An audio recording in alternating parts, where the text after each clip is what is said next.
राधे राधे दोस्तों, जय श्री कृष्णा। कान्हा जी की कृपा हम सब पर बनी रहे, इन्हीं शुभकामनाओं के साथ आज की वीडियो को शुरू करते हैं। दोस्तों, आप सबका हमारे YouTube चैनल भक्ति में आस्था पर हार्दिक स्वागत है। आज की इस वीडियो में हम आपको हरियाली अमावस्या में पढ़ी और सुनी जाने वाली व्रत की कथा सुनाएंगे। आप सबसे रिक्वेस्ट है कि वीडियो को पूरा और ध्यान से सुनिएगा। चलिए वीडियो को शुरू करते हैं। हरियाली अमावस्या, जैसा कि नाम से ही स्पष्ट है, वह दिन जो हरियाली को समर्पित होता है, हरियाली के आगमन के रूप में जिसे मनाया जाता है। इस दिन किसान आने वाले वर्ष में कृषि के विकास का अनुमान लगाते हैं, शगुन करते हैं, उपाय आजमाते हैं। सावन की फुहार और बहार के साथ हरे भरे पर्यावरण का स्वागत किया जाता है। सावन महीने की कृष्ण पक्ष की अमावस्या को हरियाली अमावस्या कहा जाता है। इस अमावस्या का संबंध प्रकृति, पितृ और भगवान शंकर से है। तीनों लोक से संबंध होने के कारण इस अमावस्या का अपना विशेष महत्व होता है। अतः पर्यावरण को संतुलित और शुद्ध बनाए रखने के उद्देश्य से ही अनेक वर्षों से हरियाली अमावस्या का पर्व खूब धूमधाम से मनाया जाता है। इसका मुख्य लक्ष्य प्रदूषण को समाप्त कर पेड़ों की संख्या में अधिक से अधिक वृद्धि करना है। यदि इस दिन कोई भी व्यक्ति एक भी पौधा रोपित करता है तो उसे पुण्य की प्राप्ति होती है और वह जीवन भर समृद्ध बना रहता है। जैसे जैसे वह पेड़ बड़ा होता है, फलता फूलता है, वैसे वैसे उसके वंश की वृद्धि होती चली जाती है। पेड़ों में देवताओं का वास माना जाता है, इसी कारण से इन्हें लगाने वाले व्यक्ति पर भगवान की असीम कृपा बनी रहती है। हमारे सनातन धर्म में वृक्षों को देवता स्वरूप माना गया है। पीपल के वृक्ष को बहुत ही महत्वपूर्ण माना गया है, क्योंकि पीपल के वृक्ष में अनेक देवताओं का वास माना जाता है।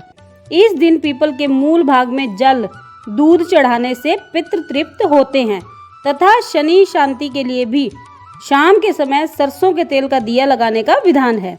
पेड़ पौधों से केवल मनुष्य ही नहीं बल्कि प्रकृति में रहने वाले समस्त जीव जंतुओं का जीवन सुरक्षित होता है। हरियाली अमावस्या की पूजा विधि।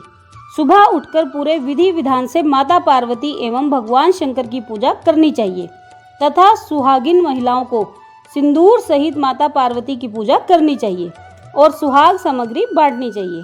हरी चूड़ियाँ, सिंदूर, बिंदी बांटने से सुहाग की आयु लंबी होती है और साथ ही घर में खुशहाली आती है।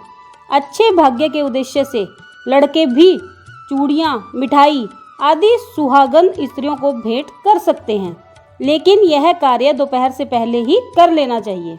हरियाली अमावस्या के दिन पीपल और तुलसी के पेड़ की पूजा करना अति उत्तम होता है। इस दिन पीपल के वृक्ष की पूजा एवं फेरे किए जाते हैं तथा मालपुए का भोग बनाकर चढ़ाए जाने की भी परंपरा है।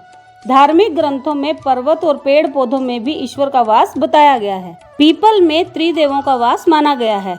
आंवले के पेड़ में स्वयं भगवान श्री लक्ष्मी नारायण का वास माना जाता है। इस दिन बहुत से लोग उपवास भी रखते हैं। इसके बाद शाम को भोजन ग्रहण कर व्रत को खोला जाता है। जो लोग श्रावण मास की अमावस्या को व्रत करते हैं उन्हें धन और वैभव की प्राप्ति होती है। इस दिन पवित्र नदियों में स्नान करने के बाद ब्राह्मणों, गरीबों और वंचितों को यथाशक्ति दान दक्षिणा करनी चाहिए। सावन के महीने में चारों तरफ हरियाली ही हरियाली होती है, इसलिए पुराणों में भी हरियाली अमावस्या को पर्यावरण संरक्षण के रूप में मनाने की परंपरा है। हमारी संस्कृति में वृक्षों को भगवान के रूप में पूजा जाता है। कहते हैं हर वृक्ष में किसी न किसी देवता का वास होता है। जैसे पीपल के वृक्ष में तीनों महाशक्ति ब्रह्मा, विष्णु और शिव जी का वास माना जाता है। शास्त्रों के अनुसार हर व्यक्ति को आज कोई न कोई पौधा अवश्य लगाना चाहिए। अगर आज के दिन न लगा सके तो आज से आने वाले 8 दिनों में कभी भी लगा लें। चलिए अब आपको हरियाली अमावस्या की कथा सुनाती हूँ। आप सभी ध्यान से सुनिएगा। हरियाली अमावस्या की व्रत कथा। एक राजा था, उसके एक बेटा और एक बहू थे। बहू ने एक दिन मिठाई चोरी करके खा ली और नाम चूहे का लगा दिया। यह सुनकर चूहे को गुस्सा आ गया और उसने मन में विचार किया कि चोर को राजा के सामने लेकर आऊंगा। एक दिन राजा के घर में कई मेहमान आए थे और वह राजा के कमरे में ही सोए थे। चूहे ने रानी के कपड़े ले जाकर मेहमान के पास रख दिए। सुबह उठकर सब लोग आपस में बात करने लगे कि छोटी रानी के कपड़े मेहमान के कमरे में मिले हैं। यह बात जब राजा ने सुनी तो उसने रानी को घर से निकाल दिया। रानी रोज शाम को दिया जलाती और ज्वार उगाने का काम करती थी। रोज पूजा करती और गुड़धानी का प्रसाद बांटती थी। एक दिन राजा उस रास्ते से निकल रहे थे तो उनकी नजर उन दियों पर पड़ी। राजमहल लौटकर राजा ने सैनिकों को जंगल भेजा और कहा कि देख कर आओ वहाँ क्या चमत्कारी चीज थी। सैनिक जंगल में उस पीपल के पेड़ के नीचे गए। उन्होंने वहाँ देखा कि दिए आपस में बात कर रहे थे। सभी दिए अपनी अपनी कहानी बता रहे थे।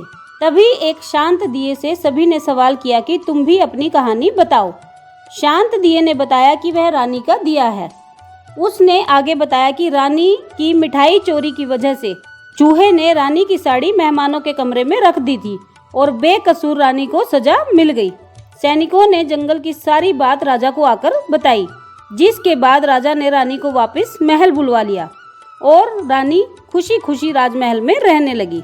तो दोस्तों, ये थी हरियाली अमावस्या की जानकारी, पूजन की विधि और व्रत की कथा।